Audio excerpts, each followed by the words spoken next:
BMC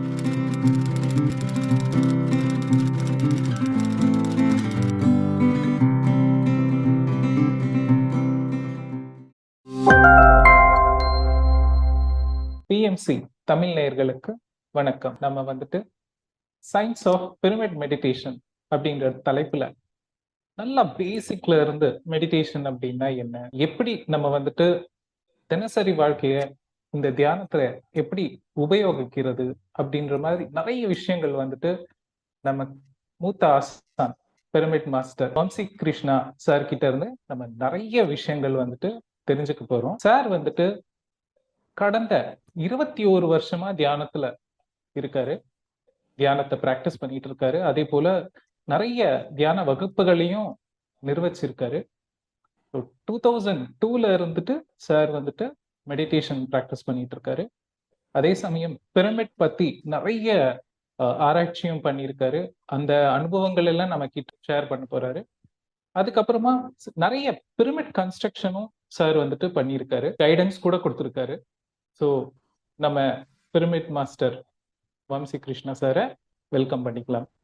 welcome to the session sir. வணக்கம் masters, என் பேர் வம்சி கிருஷ்ணா. ஸோ இன்னைக்கு இந்த 21 day session science of pyramid meditation இது பற்றி நம்ம டீட்டெயிலாக ஸ்டெப் பை ஸ்டெப்பாக தெரிஞ்சுக்க போகிறோம் இந்த வரப்போகிற 21 days. So by class start பண்ணுறதுக்கு முன்னாடி என்னோட பற்றி ஸ்மால் இன்ட்ரடக்ஷன். பை ப்ரொஃபஷன் நான் ஒரு சிவில் இன்ஜினியர். 21 இயர்ஸ்க்கு பின்னாடி மெடிடேஷன் வர்றதுக்கு முன்னாடியே நான் வந்து சிவில் இன்ஜினியர். மெடிடேஷன் வர்றதுக்கு முன்னாடி வந்து நான் ஒரு என்ஜிஓவில் ஒர்க் பண்ணிட்டு இருந்தேன். அந்த என்ஜிஓவில் வந்து பிரமிடு சம்மந்தப்பட்ட ரீசர்ச் பண்ணிட்டு இருந்தேன். பிரமிடு எதனால கட்டணும், ஸ்ட்ரக்சரில் ஒரு வீடு கட்டணும், அது கட்டினா என்ன பிரயோஜனம், சயின்டிஃபிக் பாயிண்ட் ஆஃப் வியூவில் ஆராய்ச்சி பண்ணி அது லோ காஸ்ட்ல எப்படி கட்டலாம், லோ காஸ்ட் ஹவுசிங்ல வீடே பிரமிட் ஷேப்ல கட்டினா எந்த மாதிரி பெனிஃபிட்ஸ் இருக்கும், அந்த மாதிரி அந்த கான்டெக்ட்ல ரீசர்ச் பண்ணி பூகம்பம் வர ஏரியால பிரமிட் ஷேப்ல வீடு கட்டினா உள்ள ஆள் வந்து ரொம்ப ஹாப்பியா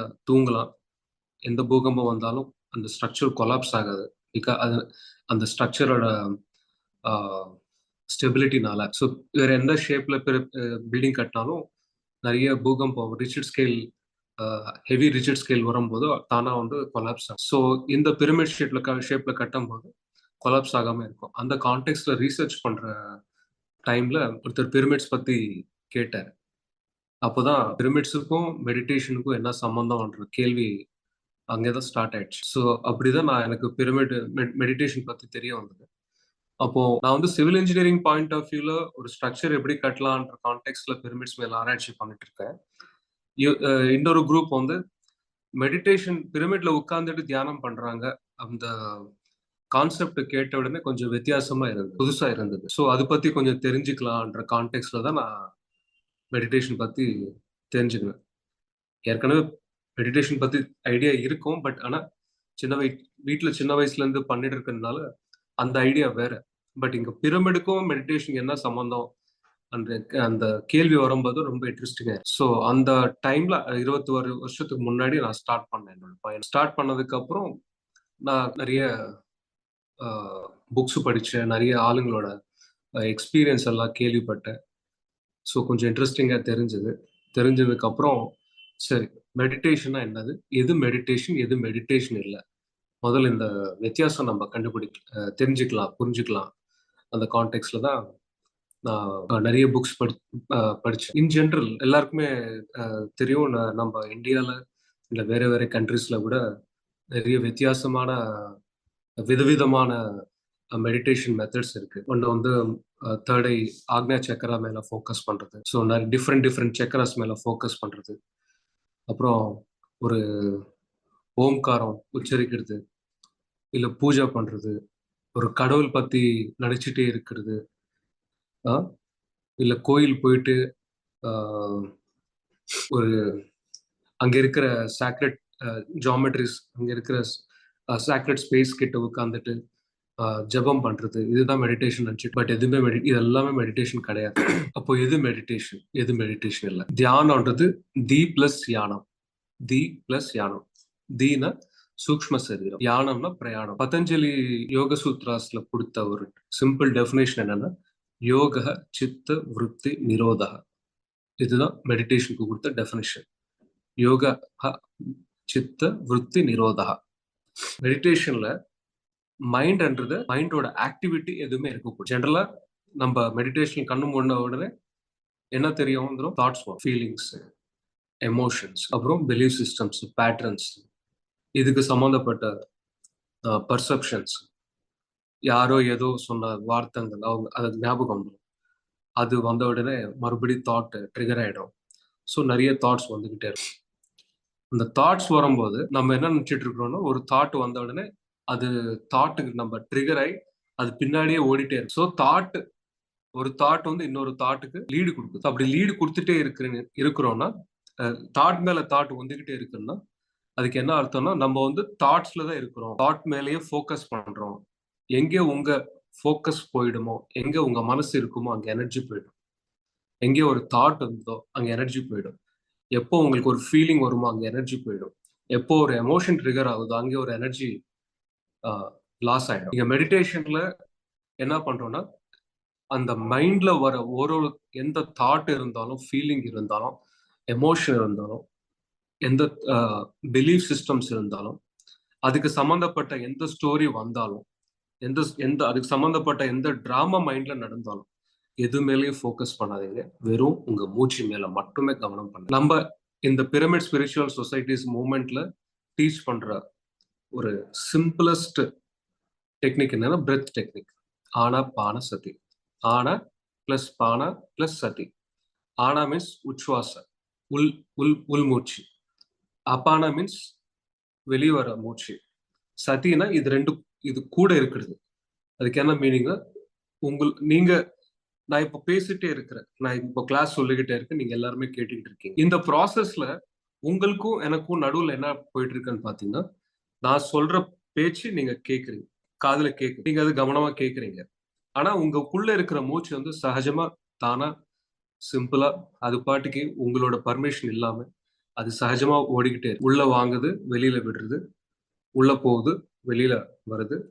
இந்த மூச்சு சகஜமா வரப்போற மூச்சின் மட்டும் நீங்க ஃபோக்கஸ் பண்ணணும். அந்த ஃபோக்கஸ் பண்ண மூச்சு மேல கவனம் வைக்கிற டைம்ல நிறைய தாட்ஸ் வர்றதுக்கு சான்சஸ் இருக்கு. அந்த தாட்ஸ் வந்தாலும், யோசனை வந்தாலும், ஏதாவது ஸ்டோரி மைண்ட்ல வந்தாலும், ஏதாவது டிராமா உங்களுக்கு மைண்ட்ல வந்தாலும், ஏதாவது ஒரு ஃபீலிங் வந்தாலும், ஏதாவது சவுண்டு கேட்டாலும், என்ன வேணாலும் இருக்கட்டும், எது மேல ஃபோக்கஸ் பண்ணாதீங்க. மூச்சு மேல மட்டும்தான் ஃபோக்கஸ் பண்ணுது. இதுதான் சிம்பிள் டெக். மூச்சு மேல மட்டும்.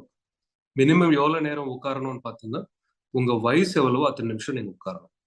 உங்க வயசு 30னா 30 நிமிஷம் உட்காருங்க, 40னா 40 நிமிஷம் உட்காருங்க. நம்ம வயசு ஏற ஏற நிறைய தாட்ஸ், நிறைய டிராமாஸ், வாழ்க்கையில நடக்கிற நிறைய நம்மளுக்கு நம்ம காலையில இருந்து நைட்டு தூங்குற வரைக்கும் எத்தனையோ விஷயங்கள் கேட்டு இருக்கோம், பார்த்துட்டு இருக்கோம், அதை பத்தி யோசிக்கிறோம், அதை பத்தி சண்டை போடுறோம். இது எல்லாமே நம்ம டெய்லி ஒரு நாளும் மைண்ட்ல கலெக்ட் பண்ணிக்கிட்டே இருக்கும். ஸோ வயசு உங்களுக்கு அதிகமாக ஆக அந்த டேட்டா நிறைய, அதனால உள்ள மைண்ட் வந்து ரொம்ப காம்ப்ளிகேட்டடா, கான்ஸ்டிபேட்டடா, கன்சிஸ்டன்டா ஸ்ட்ராங் ஆயிட்டே. ஸோ அதுல இருந்து வர நிறைய தாட்ஸ் மெடிடேஷன் பண்ணும்போது ஒரு தடங்களா வந்துகிட்டே. அது தாட் இருக்கட்டும், ஃபீலிங்ஸ் இருக்கட்டும், எமோஷன்ஸ் இருக்கட்டும், பர்செப்ஷன்ஸ் இருக்கட்டும், பிலீஃப் சிஸ்டம்ஸ் இருக்கட்டும், என்ன வேணாலும் இருக்கட்டும், என்ன இன்ஸ்ட்ரக்ஷன்ஸ் வேணாலும் இருக்கட்டும், எது மேல ஃபோக்கஸ் பண்ணாம வெறும் உங்க மூச்சு மேல மட்டும் கவனம். இது ரொம்ப சிம்பிள் தான். பண்ணும்போது கஷ்டமா இருக்கிற மாதிரி தெரியும், பாக்குறதுக்கு கஷ்டமா அவ்வளவுதான்.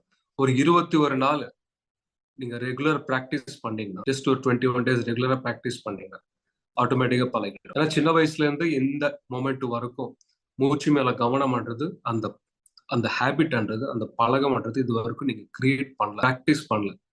இப்ப புதுசா பிராக்டிஸ் பண்ணும்போது அது வந்து மைண்டுக்கு வந்து ஒரு புது இன்ஃபர்மேஷன். ஸோ அது புது இன்ஃபர்மேஷனால நீங்களே ஞாபகம் வச்சுக்கிட்டு ஏதாவது தாட்ஸ் வந்தாலும் தாட்ஸ் பின்னாடி போகாம மறுபடியும் மூச்சு மேல வாங்க. இந்த சிம்பிள் டெக்னிக் இது பண்ண என்ன ஆயிடும்னா, ஃபர்ஸ்ட் நம்மளுக்கு ஒரு நிமிஷத்துக்கு 100 தாட்ஸ் வர இடத்துல அது பிராக்டிஸ் பண்ண ஒரு 90 தாட்ஸ் தான். அந்த 90 80 ஆயிடும், 80 50 ஆயிடும், 50 30 ஆயிடும், 30 20 ஆயிடும், ஒரு மொமெண்ட்ல 0 ஆயிடும். நீங்க எவ்வளவு நேரம் உட்காருங்கன்றது விஷயம் மேட்டர் கிடையாது. எவ்வளவு நேரம் நீங்க யோசனை இல்லாத ஸ்திதியில இருக்கிறீங்க, தாட்ல ஸ்டேட்ல இருக்கிறீங்க, அதுதான் ரொம்ப இம்பார்ட்டன்ட். குவான்டிட்டி கிடையாது, குவாலிட்டி இம்பார்ட்டன்ட். நான் பிராக்டிஸ் பண்ணும்போது 20 minutes 25 மினிட்ஸ்க்கு மேல உட்கார முடியல ஸ்டார்டிங்ல. நான் 21 இயர்ஸ் பேக் இந்த மெடிடேஷன் ஸ்டார்ட் பண்ணேன். அன்னைக்கு அந்த மைண்ட் செட் அப்படிதான் இருந்தது. ஏன்னா இது பழகமே இல்லை. அதே ஒரு சினிமா போடுங்க, ரஜினிகாந்த் மூவி போடுங்க, 3 மணி நேரம் டிஸ்டர்பன்ஸ் இல்லாம கண்ணு முன்னாடி ஓடிட்டே இருக்கும், நம்ம பார்த்துக்கிட்டே இருக்கிறோம். அந்த இன்ட்ரெஸ்ட்ல, அந்த பேஷன்ல, அந்த இதுல நம்ம சினிமா மேல இருக்கிற அக்கறையில, ஸ்டோரியில அதுலயே மெர்ஜ் ஆயிடுவோம். அது பார்த்துட்டு அப்படியே ரசிச்சு அப்படியே மூவ் பண்ணாம அப்படியே உட்காந்துட்டு ஃபோக்கஸ்டா பார்த்துக்கிட்டு, அங்க படத்து மேல இருக்கிற ஃபோக்கஸ் இங்க மூச்சு மேல நம்ம மாத்தணும். நம்மளால முடியும் ஆக்சுவலா 3 மணி நேரம் 4 மணி நேரம் உட்காருது. ஆனா ஸ்டார்டிங்ல என்னால முடியல. 10, 15, 20 மினிட்ஸ் மேல உட்காரவே முடியல. அதுக்கப்புறம் என்ன பண்ண, லைட்டா டிஸ்டர்பன்ஸ், நியூ தாட்ஸ் நிறைய வந்துகிட்டே இருக்கிறதுனால, கண்ட்ரோல் பண்ண முடியாம இருக்கிறதுனால, அந்த டெக்னிக் எனக்கு புரியாம இருக்கிறதுனால நான் என்ன பண்ணேன், ஒரு ஃப்ளூட் மியூசிக்கோ இல்ல சம் இன்ஸ்ட்ருமெண்டல் மியூசிக்கோ ப்ளே பண்ணேன். ஸோ தாட்ஸ் கொஞ்சம் கொஞ்சமா அதோட இன்டென்சிட்டி குறைஞ்சு, தாட்ஸ் விட அந்த நான்சென்ஸ் விட மியூசிக் இஸ் பெட்டர் இல்லையா? ஸோ அந்த கான்டெக்ட்ல மியூசிக் கேட்டுட்டே இருக்கும்போது மனசு கொஞ்சம் பிரசாந்தமாயிடுச்சு. மெடிடேஷன் பண்ற ஸ்டார்டிங் டைம்ல வந்து நம்மளோட மைண்ட் பீட்டா ஸ்டேஜ்ல இருக்கும். பிரெயின் வேவ்ஸ் வந்து பீட்டா ஸ்டேஜ்ல இருக்கும். பீட்டா ஸ்டேஜ்னா என்னன்னா, நம்ம மைண்ட் எப்போ டென்ஷனா இருக்குமோ, எப்போ ஏதாவது ஒரு அவசரப்படுறோமோ, இல்ல டிராஃபிக்ல இருக்கும் போதோ, இல்ல ஒரு நம்ம பாஸ்கெட் இருக்கும் போதோ, அந்த பர்டிகுலர் சுச்சுவேஷன் இருக்கும்போது நம்ம மைண்ட் வந்து பீட்டா ஸ்டேஜ்ல இருக்கும். எப்போ நம்ம கொஞ்சம் ரிலாக்ஸ்டா உட்காந்துட்டு நம்மளுக்கு பிடிச்ச அந்த காமெடி சீரியல் பார்க்கும் போதோ, நல்ல பாட்டை கேட்கும் போதோ, நல்ல மியூசிக் கேட்கும் போதோ, நல்ல புக்கு படிக்கும் போதோ, இல்ல வீட்டுல அம்மா கிட்ட பேசும்போது, அப்போ வந்து நம்ம பிரெயின் எந்த ஸ்டேஜ்ல இருக்கும்னா ஆல்ஃபா ஸ்டேஜ்ல இருக்கும். Alpha brains, alpha waves, alpha wave release ஆகும். ஸோ மியூசிக் தாட்ஸ் வந்து பீட்டா ஸ்டேஜ்ல இருக்கும். பீட்டா ஸ்டேஜ்ல இருக்கும்போது மியூசிக் பிளே பண்ணிட்டீங்கன்னா ஆட்டோமேட்டிக்கா மைண்ட் கொஞ்சம் கூல் ஆயிடும். அந்த ஸ்டேஜ்ல நீங்க உட்கார ஆரம்பிச்சிட்டீங்கன்னா, வர 1000 தாட்ஸ் மேல ஃபோக்கஸ் பண்ணிட்டு நமக்குள்ள இருக்கிற எனர்ஜி 1000 தாட்ஸ்க்கு டிஸ்ட்ரிபியூட் பண்ணி வீணா வேஸ்ட் பண்றதை விட, இது மியூசிக் மேல கொஞ்சம் ஃபோக்கஸ் பண்ணலாம், கொஞ்சம் அமைதியா இருக்கும்னு சொல்லிட்டு அந்த கான்டெக்ட்ல மியூசிக் ஆட் பண்ண தாட்ஸ் குறைஞ்சது. அது ஒரு டெக்னிக், அது குறையும் ஆட்டோமேட்டிக்கா. அப்போ மூச்சு மேல கவனம், ரிதமிக்கா எடுக்கக்கூடாது. பிராணாயாமம் பண்ற மாதிரி டீப் பிரீத் எடுத்துட்டு மறுபடியும் ஸ்லோவா விடுறது, இந்த பிராணாயாமம் எதுவுமே தேவையில்லை மெடிடேஷன். ஆனா அங்க டீப் பிரீதிங் எடுத்துட்டு ஸ்லோவா விடும் போது அங்க மைண்டுக்கு அப்ளை ஆகுது. நீங்க கான்சியஸா அங்க வந்து எஃபர்ட் கொடுக்குறீங்க. அது கூட தேவையில்லை. மந்திரம் உச்சரிக்க தேவையில்லை. ஏதோ ஒரு ரூபம் இமேஜின் பண்ணிக்க தேவையில்லை. ஒரு ரூபம் பார்த்துக்கிட்டே இருக்க தேவையில்லை. ஒரு வழி பார்த்துக்கிட்டே இருக்க தேவையில்லை. நீங்க எந்த ரிலீஜன் வேணா ஃபாலோ பண்ணணும், அது தேவையில்லை. அமைதியா உட்காருங்க. உங்க மூச்சு, அது கிறிஸ்டியனா இருக்கட்டும், இல்ல முஸ்லிமா இருக்கட்டும், இல்ல ஹிந்துவா இருக்கட்டும், இல்ல எந்த ரிலீஜன் ஃபாலோ பண்ணாம இருக்கட்டும், நீங்க பண்ணாலும் பண்ணாம இருந்தாலும் அந்த மூச்சு வந்து தானே ஓடிட்டே இருக்கும். அந்த சகஜமான மூச்சு, எந்த விதத்துக்கு, எந்த பிலீஃப் சிஸ்டம்க்கு, எந்த மதத்துக்கு, யாருக்குமே சம்பந்தம் இல்லாத உங்க மூச்சு மேல மட்டும் நீங்க ஃபோக்கஸ் பண்ணிட்டீங்கன்னா, அப்போ வந்து உங்க பிரெயின் வேவ்ஸ் ஆல்ஃபால இருந்து தீட்டா குறையும். கொஞ்சம் கொஞ்சமா தீட்டா குறையும் போது உங்களோட தாட்ஸ் கூட ரொம்ப குறையும். அந்த தீட்டா ஸ்டேட்ல இருக்கும்போது உங்களுக்கு டைம்ன்ற சென்ஸ் இருக்காது. ஜென்ரலா நீங்க ஒரு ஹாஃப் அன் அவர் உட்கார்ந்த இடத்துல, உட்கார்ந்த போஸ்டர்ல இருந்து நகராம அப்படியே ஏதாவது ஒரு ஜஸ்ட் கான்சியஸா இருந்து பாருங்களேன். உங்களோட பாடி சென்ஸே உங்களுக்கு இல்லாம போயிடும். கையும் காலும் நீங்க கான்சியஸா பார்த்தாதான் ஓகே இது கை இது காலுன்றத ஒரு அவேர்னஸ் இருக்கும். அப்படி இருக்கும்போது கண்ணு மூடிட்டு மூச்சு மேல கவனம் பண்ணிக்கிட்டே இருக்கும்போது ஒரு உங்க பிரெயின் ஆல்ஃபால இருந்து தீட்டாக்கு வரும்போது ஆட்டோமேட்டிக்கா உங்களுக்கு டைம் சென்ஸ் இருக்காது, பாடி சென்ஸும் இருக்காது. எந்த தாட் வேணாலும் வரும். அது எவ்வளவு முக்கியமான விஷயமா இருக்கு, என்ன வேணாலும் இருக்கும். Come back to breath. மறந்துட்டு மூச்சு மேல கவனம் பண்றது மறந்துட்டு பை மிஸ்டேக் மறுபடியும் தாட்ஸ் வந்துச்சுன்னா பரவாயில்ல, டோன்ட் ஃபீல் கில்ட், மறுபடியும் கம் பேக். ஏன்னா இப்ப பிராக்டிஸ் பண்றோம், கிரிக்கெட் டெய்லி பிராக்டிஸ் பண்ற மாதிரி. ஒரு பால் இல்லைன்னா இன்னொரு பால் போட்டுக்கிட்டே இருக்காங்க, நம்ம பேட்டிங் பண்ணிக்கிட்டே இருக்கோம். பிராக்டிஸ் பண்ணணும். அது பண்ணதான் பவுண்டரிஸ் ஆயிடும். மூச்சு மேல கவனம்ன்றது கூட பிராக்டிஸ் பண்ணிக்கிட்டே இருக்கும். அது பண்ண உங்க பிரெயின் வேவ்ஸ், உங்க பிரெயினுக்கு நீங்க ட்ரைனிங் கொடுக்குறீங்க, உங்க மைண்டுக்கு நீங்க ட்ரைனிங் கொடுக்குறீங்க. இவ்வளவு நேரம் எதுவுமே யோசிக்காம நான் உட்கார்றேன்னு சொல்லிக்கிட்டு அந்த ட்ரைனிங் கொடுக்குறீங்க. அதுக்கு தகுந்த மாதிரி பிரெயின் வந்து கொஞ்சம் கொஞ்சம் பழகிடும். ஒரு நியூ ஹேபிட் கிரியேட் பண்ணி. ஸோ ஆல்ஃபால இருந்து தீட்டா ஸ்டேட் வந்து deep meditative state. Deep meditative ஸ்டேட்ல இட் ட்ரான்ஸ் ஸ்டேட்னு சொல்லுவாங்க. அது full and full deep state கிடையாது, full and full wakeful state கிடையாது. It's kind of trance. அந்த ட்ரான்ஸ் ஸ்டேட்ல தான் time, space and equation bend ஆயிடும். ஆல்ஃபா ஸ்டேட்ல இருக்கிறவங்களுக்கு இருக்கும்போது உங்களோட அவேர்னஸ், ஃபார் எக்ஸாம்பிள் 10 மினிட்ஸ் தான் உங்களுக்கு 10 மினிட்ஸ் தான் தெரியும். அதே நீங்க தீட்டா ஸ்டேட்ல இருக்கும்போது ஆல்ஃபா ஸ்டேட்ல இருக்கிற 10 மினிட்ஸும் தீட்டா ஸ்டேட்ல இருக்கும்போது 1 மினிட் மாதிரி தான் தெரியும். ஸோ அங்கே வந்து டைம்லெஸ்லெஸ்லக்கும் என்டர் ஆயிட்டு. ஸோ அங்கே பண்ண இன்னும் டீப் மெடிடேட்டிவ் ஸ்டேட் போக என்ன ஆயிடும்னா தீட்டால இருந்து டெல்டா அப்போதான் அந்த அப்சல்யூட் ஜீரோ ஸ்டேட் வந்துடும். அது மெடிடேஷன் ஆகணும், மெடிடேஷன் வரணும்னு நீங்க நினைச்சா கூட வரும். மூச்சு மேல மட்டும் கவனிச்சுட்டே இருந்தீங்கன்னா ஒரு மொமெண்ட்ல வந்து தாட்ஸ் மேல உங்களுக்கு கவனம் போயிடும். ஃபோக்கஸ் மூச்சு மேல மட்டும்தான் வரும். எந்த தாட்ஸ் மேல ஃபோக்கஸ் போகாம மூச்சு மேல மட்டுமே வரும்போது ஆட்டோமேட்டிக்கா பிரீதிங் சைக்கிள்ஸ் பர் மினிட் வந்து ஆட்டோமேட்டிக் குறையும். 20-25 பிரீதிங்ஸ் பர் மினிட் இருக்கிறது அது 20க்கு வந்துடும். 20ல இருந்து 15 அங்கேருந்து ஒரு 10 வாட்டி தான் நீங்க மூச்சு எடுப்பீங்க ஒரு நிமிஷத்துல. அது ஆட்டோமேட்டிக்கா நேச்சுரலா நடக்கிற ப்ராசஸ். அது இந்த யோகிக் ப்ராசஸ். அந்த யோகிக் ப்ராசஸ்ல நேச்சுரல் நடக்கும்போது உங்களோட பிரெயின் வந்து கூல் ஆயிடும். உங்க பிரெயின் வேவ்ஸ் வந்து alpha to theta, theta to delta, delta to gamma. இது பண்ண என்ன ஆயிடும்னா ஜென்ரலா ஒலிம்பிக்ஸ்க்கு நம்ம பிராக்டிஸ் பண்ணும்போது, ஒலிம்பிக்ஸ்க்கு பிராக்டிஸ் பண்ணோம்னா ஒரு நாள் 2 நாள் பிராக்டிஸ் பண்ண பத்தாது. டெய்லி மணிக்கணக்குல, வார கணக்குல, மாச கணக்குல, வருஷ கணக்குல பிராக்டிஸ் பண்ண you will become a master. அந்த அளவுக்கு பிராக்டிஸ் தேவைப்படும். ஒலிம்பிக்ஸ்ல உலகத்துல நீங்க ஒரு சாம்பியன். ஒலிம்பிக் ஸ்டேஜுக்கு நீங்க செலக்ட் ஆகுறதுக்கு நிறைய சிரமப்பட வேண்டும். அது பண்ணும்போது என்ன ஆயிடும்னா நம்ம பிரெயின் வந்து ரிவைர் பண்றோம். டிஃப்ரெண்ட் டெக்னிக்ஸ் நம்ம கத்துக்கிறோம். ஒரு அத்லெட் இருக்காங்க, ரன்னிங் ரேஸோ இல்ல வாட் எவர் த ஸ்போர்ட் நீங்க எடுத்தாலும் அந்த ஒலிம்பிக் ட்ரைனிங் கொடுக்கும்போது அந்த பிராக்டிஸ்ல அவங்க பண்ண ரன்னிங் ரேஸ் இருக்கட்டும் இல்ல ஸ்விம்மிங் இருக்கட்டும் வேற என்ன ஆக்டிவிட்டியா இருக்கட்டும் அது ஷூட் பண்ணுவாங்க. வீடியோ ஷூட் பண்ணிட்டு அந்த ஆக்டிவிட்டி முடிச்சதுக்கு அப்புறம் அந்த பிளேயர் வந்து கோச் கூட உட்கார்ந்துட்டு அந்த அவர் எப்படி பிளே பண்ணாருன்றது பார்த்துட்டு அப்போ கோச் சொல்லுவார், நீங்க இங்க இந்த பர்டிகுலர் செகண்ட்ல இப்படி பிளே பண்ணிருக்கணும், அப்படி பிளே பண்ணாதான் ஸோ கொஞ்சம் எஃபிஷியன்சி அதிகமாயிடும், எனர்ஜி கம்மியா இது செலவு பண்ணலாம், அப்போ ஸ்டாமினா நிறைய இருக்கும், நிறைய நேரம் ஓடுறதுக்கு. ஸோ நிறைய டெக்னிக்ஸ் எல்லாம் சொல்லிக் கொடுப்பார். மறுபடியும் அவர் அத்லெட் என்ன பண்ணுவார்னா மறுபடியும் போயிட்டு மறுபடியும் அந்த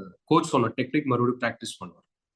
அது பண்ண he learn the master techniques. அந்த மாஸ்டர் டெக்னிக்ஸ் யூஸ் நிறைய விஷயம் கத்துக்கும் போது அந்த ரிப்பீட்டேஷன், என்ன சொல்ல வரேன்னா ரிப்பீட்டேஷன். ஜென்ரலா ஒரு விஷயம் சொன்ன உடனே மைண்ட்ல அது ரிஜிஸ்டர் ஆகாது. அதுதான் ஏதாவது ஒரு விஷயம் நீங்க பழகிருக்கணும்னா நீங்க வந்து அட்லீஸ்ட் ஒரு 21 days அது மேல ஃபோக்கஸ்டா பிராக்டிஸ் பண்ணணும். அப்போதான் சப்கான்சியஸ் மைண்ட்ல போய் ஏறும்.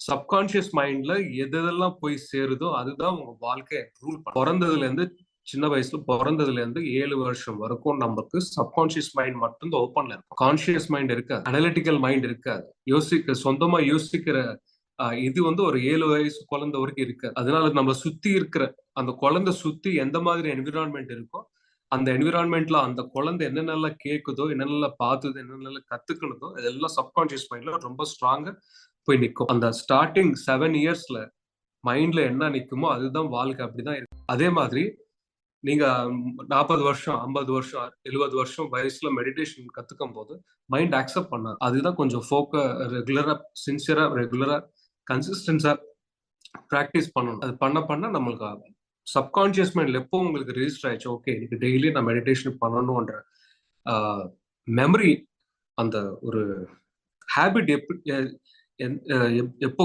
கிரியேட் ஆகுதோ ஆட்டோமேட்டிக் எப்போ உங்களுக்கு தோணும் அது வரைக்கும் நீங்க பண்ணிக்கிட்டே. 21 இயர்ஸ் பேக் ஒரு புக்கு படிச்சேன், living with the Himalayan master, Swami Rama எழுதின புக். அதுல வந்து மாஸ்டர் இவரு சுவாமி ராமான்றது அவங்களோட நிறைய குருவுல மீட் பண்ணுவார் ஹிமாலயாஸ்ல.